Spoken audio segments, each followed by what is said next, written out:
All right. Good morning, Savannah, and welcome to the Savannah Business Showcase. I'm here this morning with a very, very, very special guest, Miss Carolyn Guilford. She is the owner of Health Restoration Consulting. That's healthrestoration101.com.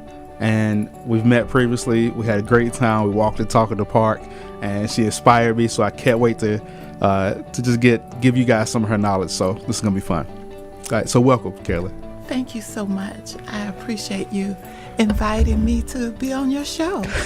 I've been looking forward to it. Good. We did have a great day that day. We did. Walked and talked. We did. We definitely did. So the way I usually start the show is with a scenario. So here's a scenario. So you're in your neighborhood, you're walking around your neighborhood, a little kid comes up to you and says, "Carolyn, you're my hero. I want to be like you when I grow up."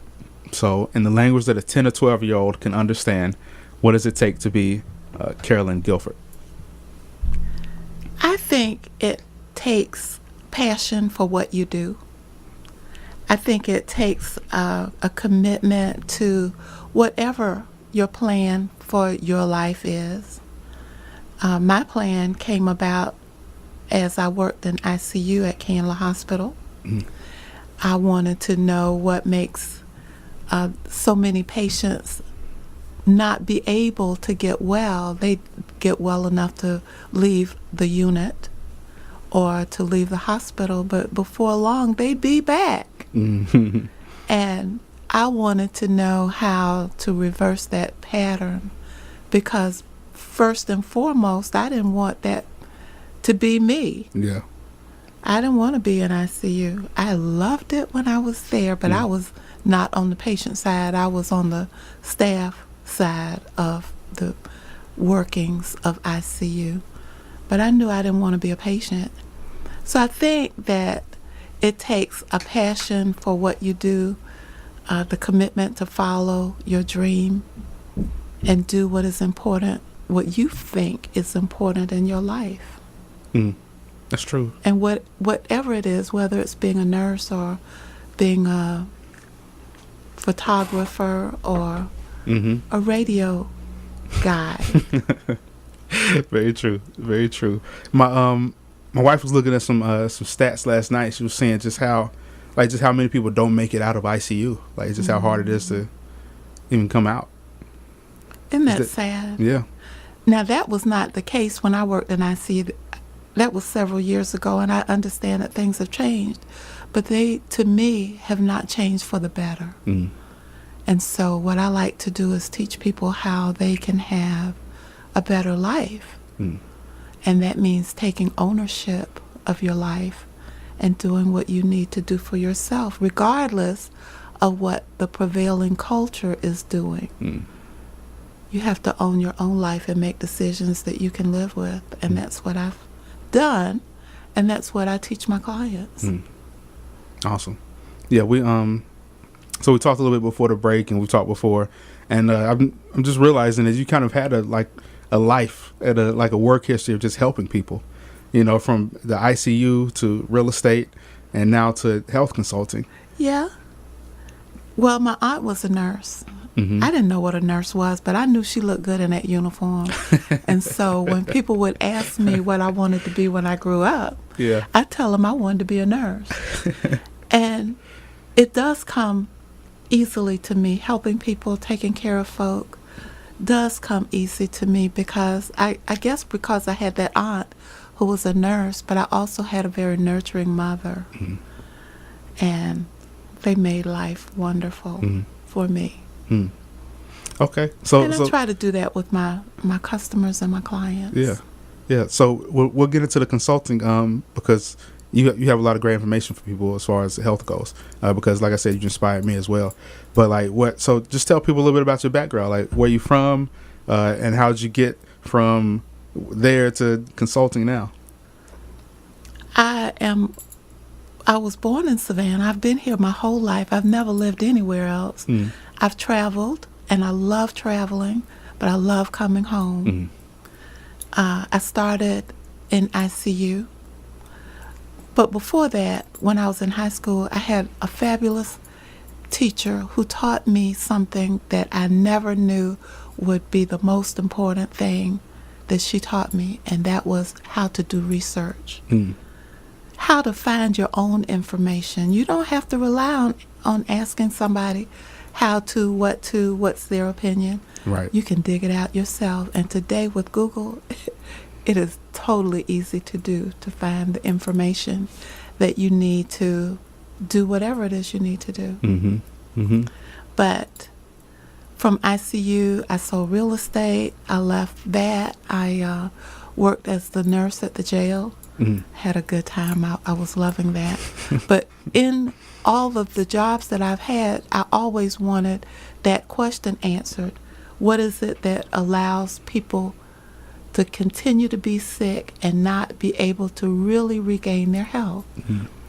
And so finally, I was offered a job with the Southern Community Cohort Study, and their mission was to find the answer to that question, and they brought me to the table. Oh, okay. And so in that job, I was able to learn that it is nutrition. Some of the partners with the Southern Community Cohort Study were Vanderbilt University, the National Institutes of Health, Morehouse College, University of Texas. And so we had some great partners helping us get information and then understanding the information. So when that job with the Southern Community Cohort Study left Savannah, I wanted to continue to work in that same area, teaching clients and anybody really who wanted to know what I had learned about nutrition and about health, and how to make changes that really last. I think the hardest thing for most people is that they get stuck in I've always done it this way, and don't realize how easy it is to change. And it is easy once you make up your mind. If you decide that you don't want to be sick, you don't want to be a patient, you don't want to carry this label of a disease over you for the rest of your life, it's simply making a decision to change. I had to change. Folk would say it was not easy for me because I had always eaten a certain way up until that point. But it was not hard for me because I could see myself walking into that ICU still being a nurse and not being a patient. And that was important to me. I have no patience with being sick myself. I'm not going to take any drugs. I'm not going to keep the doctor's appointments, probably. I'm not going to wait patiently in the doctor's office in his waiting room. So I have to do this instead of making everybody else miserable in their little bailiwick. I'll just take care of this side for Carolyn. And I teach that to other clients. I give them affirmations so that they can instill the idea of change in their minds, and then it becomes so much easier. What type of affirmations? That I am worthy. I am worthy. I'm worth all the trouble it would take to make this change in my life. I am healthy, wealthy, and wise. I can do all things through Christ who strengthens me. There are lots of them. And so I will give one to a client for the week and let them use that affirmation, saying it, reciting it, writing it, between 50 times and 100 times a day, because we want a change of mind. And when you think new thoughts, then you can do new things. If the mind changes, the body follows. Exactly. Okay. All right, cool. So a client comes to you, they're sick, they're feeling terrible. Like, what's one of the first things you do for them? I talk to them about what their life's goal is. If you don't have a goal for the next 10 to 15 years, then what are you living for? I want to know that the client has a desire to live, has a plan, has something that they want next in life. Sure, we've accomplished all kinds of great things, but what's next? Yeah. And the person who doesn't have a plan probably won't change. But the person who has grandchildren that they want to watch grow up, or they have adult children they want to see marry well, they've always had in the back of her mind planning this beautiful wedding for her daughter. She's got a plan. She wants to live, and then she'll make the effort to do those changes that I will suggest. That's awesome. That's awesome. Yeah, for me, and I know for a lot of entrepreneurs and business owners out there, like, we plan and we have all these goals, but sometimes it's good to just, be grateful for the moment at the same time too. Like, so how do you balance that? Oh, I give my clients a gratitude journal. Okay. Awesome. I started one years ago when I wasn't very grateful, but I knew that I needed to be, because I was focusing on all that was wrong in the world, all that was wrong in my world. And so I started a gratitude journal to bring me back to what I do have to be grateful for. I'm alive. I'm an independent woman. I can do what I want to do. I can travel. I don't have to wait for somebody. I can go book my flight to anywhere I want to go today. Yeah. And I love that. I live in a fabulous space. I have a beautiful home that I'm comfortable in. It may not be beautiful to everybody, but I am grateful. There's so much that we take for granted. It's been raining a lot the last few days and makes that gloominess come upon me, because I love sunny days and all of that. Yeah. But coming back to the gratitude journal reminds me that even though it's raining, I get to go when I want to. I don't have to go out in the rain. I can wait until it stops. It's true. I'm living in a shelter. It's not raining inside, it's raining outside.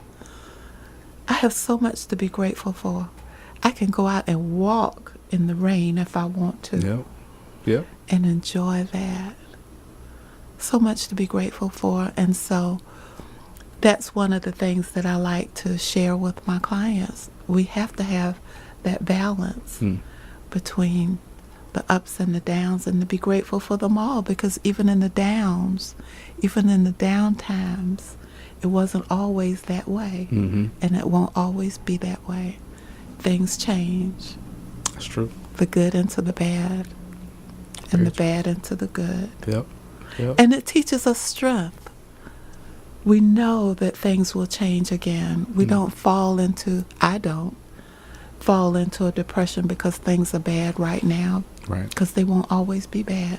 And then I got some joyous things to reflect on. I can go back in my gratitude journal and recount so many blessings.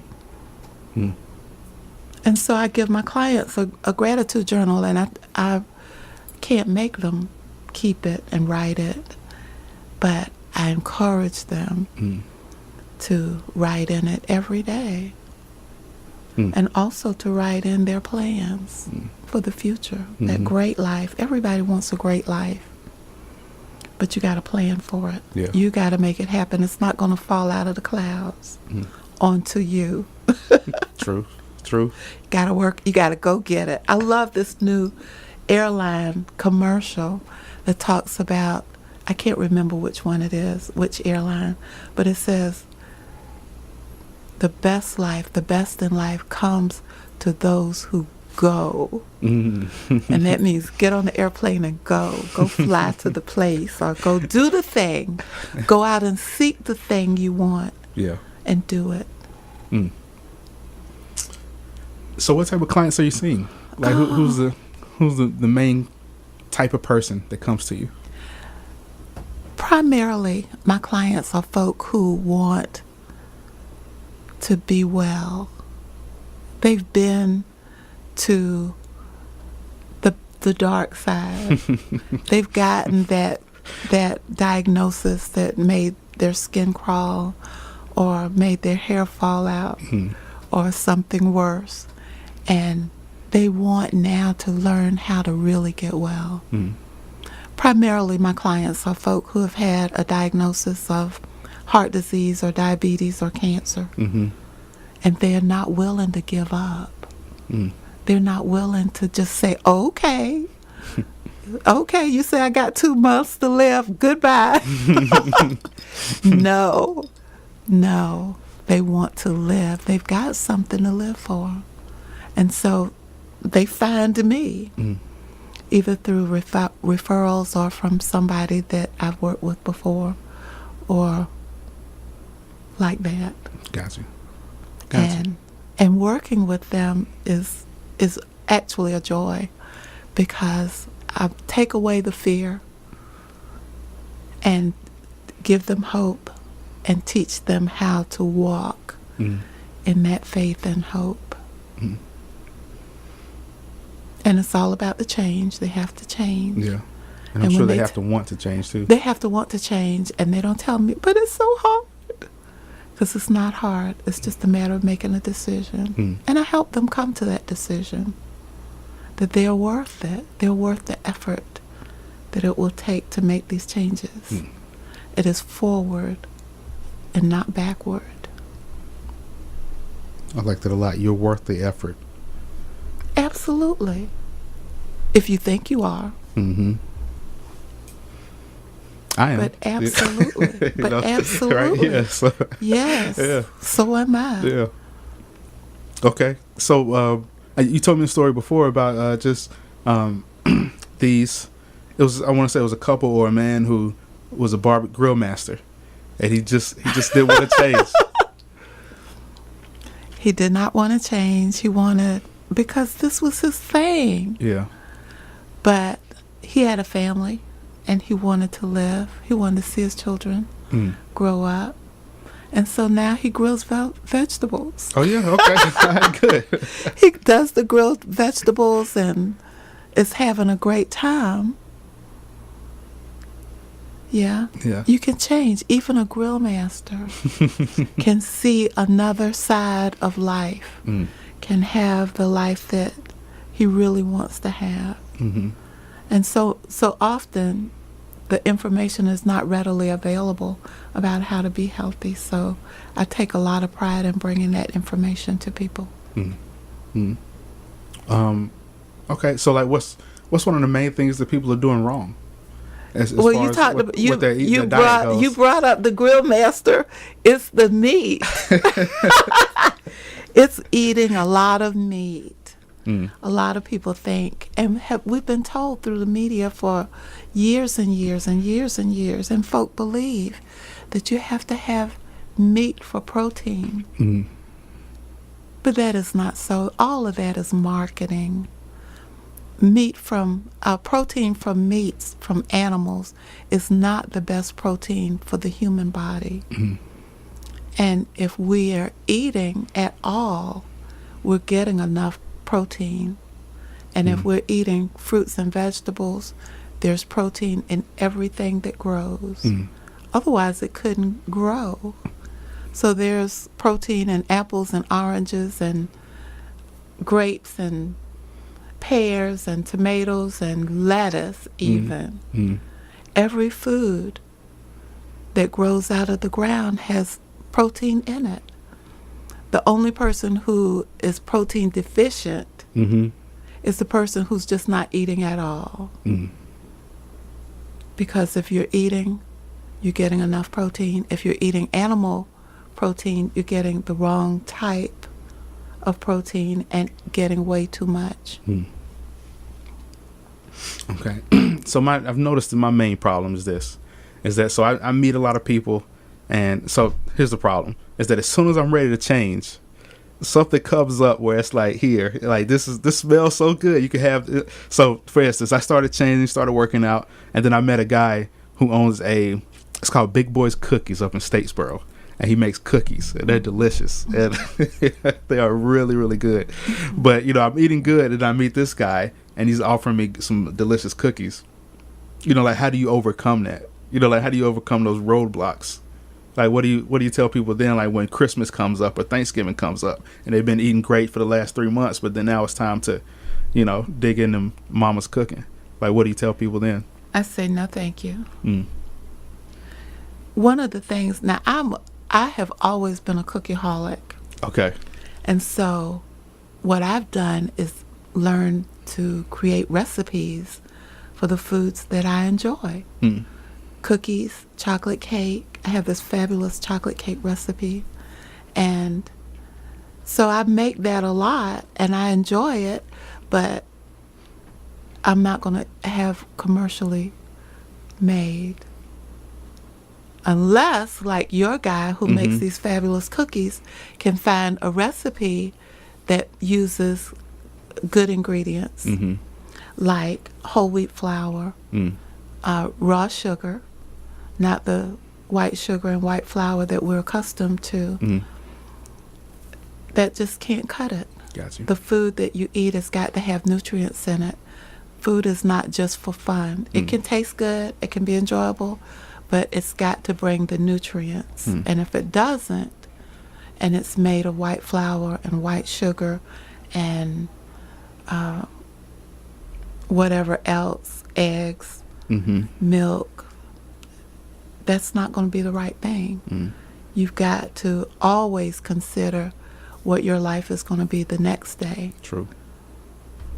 And just succumbing to right now, we don't do that. We're a higher grade of human being than that. We don't have to think that there is no tomorrow, so I can eat all of this today. Yeah. There is tomorrow, and there'll be a price to pay.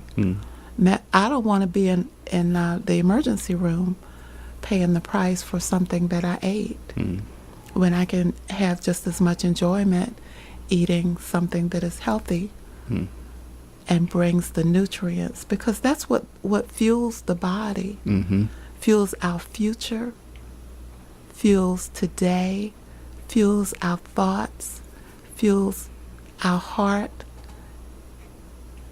fuels everything. And I'm not ready to put that at risk. To have a cookie or a slice of chocolate cake with all the icing on it. When I make my chocolate cake, it is just the cake. There's no icing because I don't need to have that. Gotcha. But I do like a cake. Okay. So the deal is that you make the effort to make whatever you eat healthy as you can have it be. It's got to have the nutrients. It can't just be useless calories. Can't just feed your taste buds and not feed your brain cells. I'm needing all my brain cells. Me too. Me too. So I just say no thank you. There have been lots of times I've sat at the table with folk who were eating and said no thank you. In this culture, in this country, we are never a mile away from something to eat again.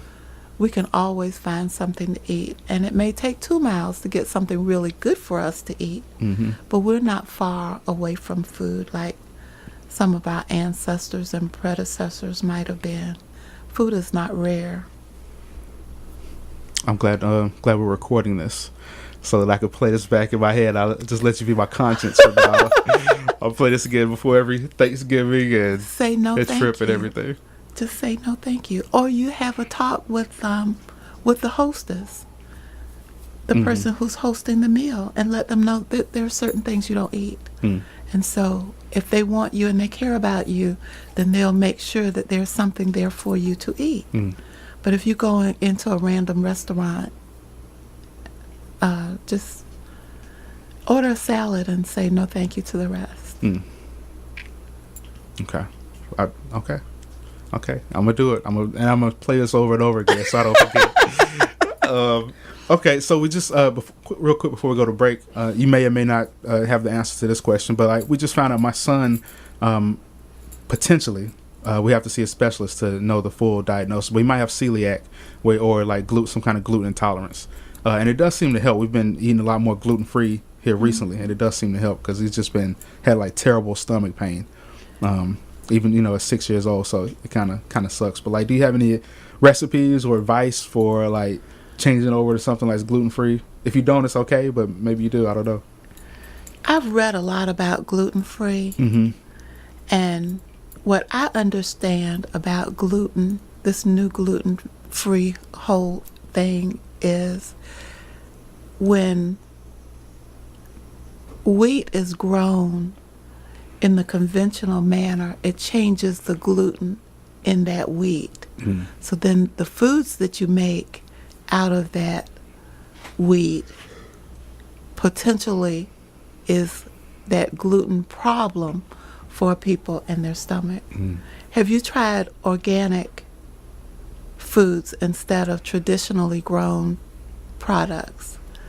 Not yet. Because what I have found is that if you're using organically grown bread, organically grown products that make cereal, and I don't encourage cereal at all.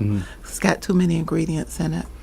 But if you're using organically grown flours and grains, then there should not be a gluten problem. The problem seems to come from the genetically modified products and the pesticides that are used on it that contaminates that gluten that is already changed because it was genetically modified. Gotcha. To grow wheat bushier more than taller. It used to be taller. Now they can grow more volume when they grow it bushy. And that changes the gluten, and that causes the gluten problem that people are having. Okay. But from the work that I've done, and from my understanding, if you can find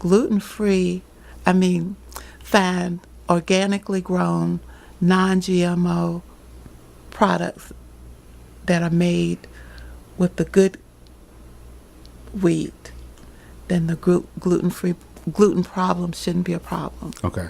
Does that make any sense? Did I say that right? It does. It makes sense. Okay. It makes sense. Okay. A lot of what we're eating today is very different from what food really is. And that's because of the genetic modifications made in these products and then grown widespread and sold and fed to people. But gluten shouldn't be a problem because it is a natural part of wheat until you start to chemically change how it grows and how it actually is. And those changes affect people in their diets. Okay. We'll definitely test it out. We're going to see a specialist soon, but we'll definitely test out the non-GMO, How soon organically is grown. Probably the next couple weeks. Okay. Yeah. In 2 weeks, you should be able to see a difference if you're feeding your son only non-GMO, genetically grown wheat or any other grain. Okay. All right. As always. And so then you can report to the specialist what you found. It's true. That's true. We'll try it. Okay. We'll try it. I want to know too. Okay. All right. Where can I find something like that? Would Brighter Day have it? Well, it's just a matter of reading the labels and reading them carefully. Being cautious about what you're feeding your son. Reading the labels carefully. Food products that have a lot of ingredients have a lot of opportunities for a problem. You can buy organic wheat and make your own bread. You don't have to buy bread already made. I was telling a lady the other day, get a bread maker. And it is so easy. You put the ingredients in, put the water in, turn it on, and it mixes and bakes and turns itself off. When the bread is ready, all you have to do is take it out. Let it cool and slice it. I mean, it can't be easier than that. Right. That's easier than going to the store. Right. When actually you do have to go to the store to buy the ingredients. Anyway, yeah. But start making the effort to find the cleaner foods, non-GMO, organically grown, and see how it goes. Okay. All right. We're going to take a quick break. Thank you. Thank you for that. Thank you. We're going to take a quick break. Nobody go anywhere. Once again, I'm here this morning with a very special guest, Miss Carolyn Guilford, Savannah native. Yes. And the owner of Health Restoration Consulting and healthrestoration101.com. What's the best way for people to reach you or find you? From the website, or they can just call me. I love to get a phone call. Okay. What's the number? Texting and emailing is just so impersonal. Yeah. My cell number is 398 in Savannah, 912-398-3413. Easy enough. All right. Thank you, guys. We'll be right back in a second to put Miss Carolyn through the lightning round, so don't go anywhere. We'll be right back in just a second. Okay.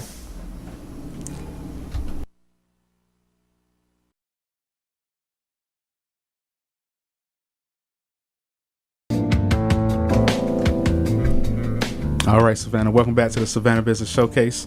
Once again, if you're just joining us, I'm here with Miss Carolyn Guilford, the owner of Health Restoration Consulting here in Savannah, and the owner of healthrestoration101.com. And we've had a great conversation so far, if you've missed it, but I think you're going to enjoy the lightning round. So, are you ready? I'm ready. Okay. All right, so what did you want to be as a kid, and how does that relate to your current business? What did I want to be? As a kid. As a kid? Mm-hmm. I didn't have a clue. I never had a clue. I didn't ever think about growing up. I always thought I was going to enjoy being mama's little girl. And so when folk would ask me what I wanted to be, I didn't know until my aunt came along one day and I saw her in that uniform.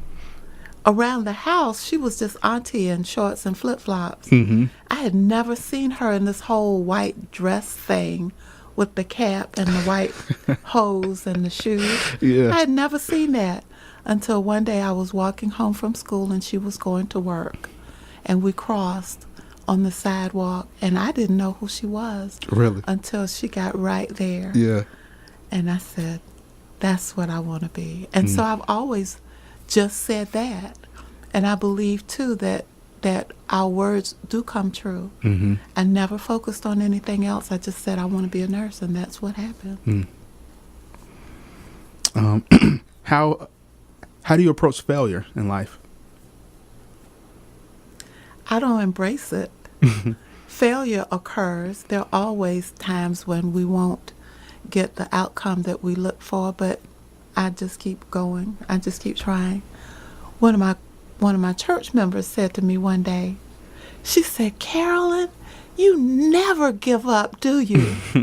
And I never would have guessed that this woman had watched me to know that. Mm-hmm. But I don't. Anything that I am into, onto, see value in, think is necessary, want to be a part of, I just stay there until it works. Okay, so tell me a story about a failure, if you have one. A failure? Mm-hmm.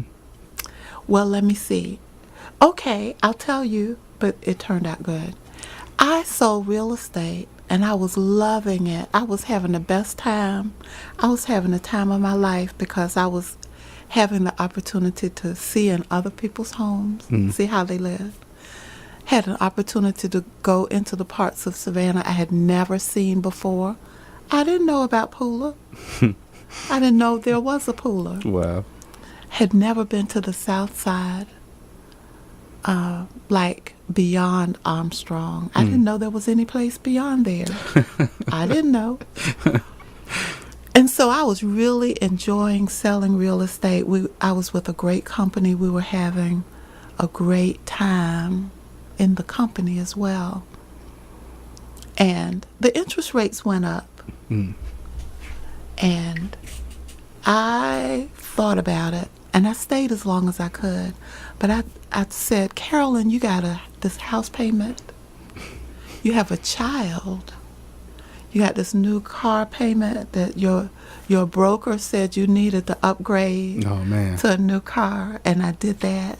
And I said, I'm not going to fall in this ditch and let all of this go. I'm not going to do that. And so, as I always do, I started with a prayer. I said, Lord, this is Carolyn, and I'm going to need another job because this is not working out. And in a couple of days, I got a new job. Well, I got a call. One of my friends called me and said, Carolyn, do you know that they need a nurse at the jail? And I said, why do I want to be in jail? After a day or so, I thought, maybe I should go see what they want with a nurse in the jail. And so I went to work there, and they hired me the first day of the interview, and I had a great time, and I stayed there. But I think that is the only time that I ever really gave up on something. But I had to. I could not wait around to see what was going to happen next with this real estate market and these interest rates. And so it turned out good because one of the persons that I worked with at the jail was instrumental in getting me to that Southern Community Cohort study that led me to nutrition. Awesome. So it worked out. Awesome. Okay, so what advice, there's another entrepreneur out there, business owner, real estate agent out there who is going to go through a similar situation where they love what they're doing. I was in a situation. They love being in real estate, but it's not paying the bills like it should be. So like, what advice would you have for them if they're in the same situation? Well, it would depend. Some people are married. I wasn't married. I had to shelter all of these things myself. And I could not let my son go without eating. So if you have other resources, you can look at those. If you have a husband or a wife, that person may be working, bringing in income. You may be able to stay in your chosen field that you're loving with help from family. Or you could get another job. Now, the broker I worked with frowned upon that. Being a nurse, I had already worked in home health, had worked at nursing homes, I had done private care, and so I could have leaned that way, but he did not permit us to have a second job. Wow. So I had to jump ship altogether. Wow. But you look at what other resources you have and who's available to help you. Did you like your broker overall? I adored him. Yeah, okay. I adored him. He was the sweetest, kindest, most generous person. He invited us to his home when they had parties, when they had events at the house. He was very kind and generous with his realtors, his agents. He went out of his way to make sure that everything was good in our lives. And I watched him as he took care of some of the agents who had health issues and could not work consistently. He would kind of pad their income and help them to survive. So I adored him. Okay. All right. Next question. In health restoration consulting, how did you get your first client? My first client came, I wrote an article in the Savannah Tribune. Okay.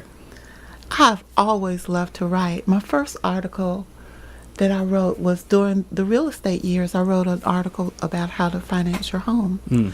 But at this time, I was writing an article about health and wellness in the Savannah Tribune. And a lady called me, because I always put my phone number in everything I write.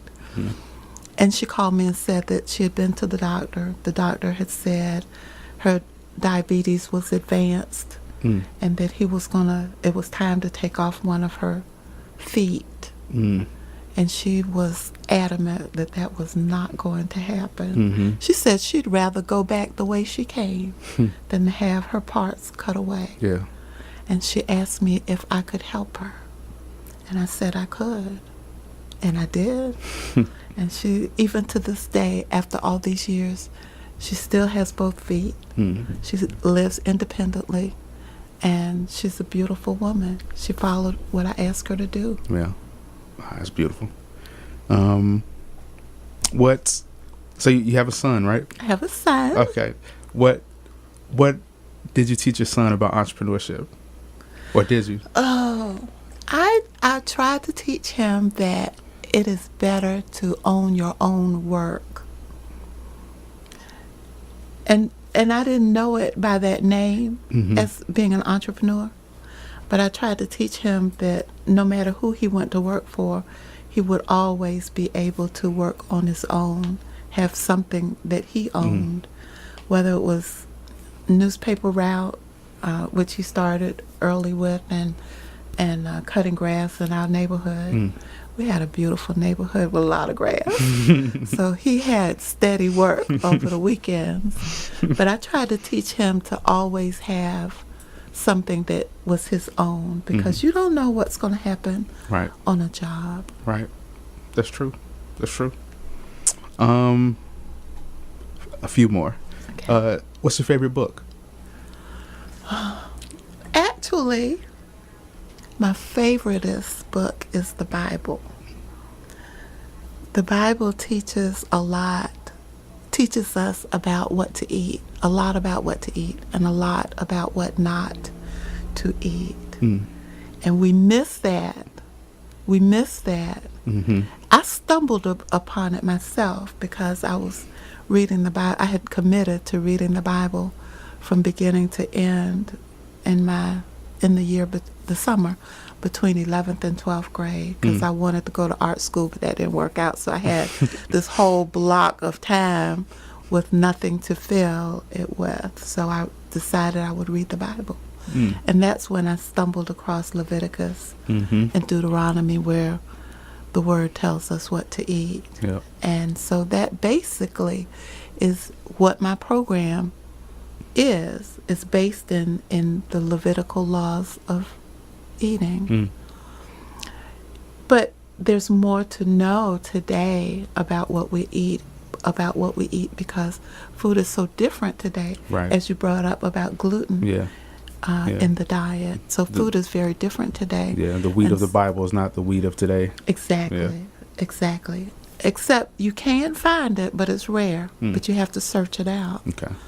But yeah, the Bible is my favoriteest book, and I read a lot of books and try to stay current. And that's easy for me, because one of the things I don't have in my life is television. So I get more reading time. Yeah, we got to start cutting ours off more. I love it. I think television is just a vehicle to scare people with. Yeah. The advertising, the bad news, all of that stuff is just too scary. It is. It makes you think it's dangerous to go anywhere. Doomsday. Yeah. And I feel so much better unencumbered by that. So there's a business concept called Pareto's principle, the 80-20 rule. So what it basically says is that 20% of the actions you take equal 80% of the results. So in your business, in your consulting business, health restoration, what are the 20% of things you do, the small things you do on a daily basis that get you the most results? I like email. Okay. I don't like to get a lot of email, but I do somehow. But I like to send email. I like to write, and so I like to send emails to my clients and to former clients and to people that I know need me. They just don't want to come to the table yet.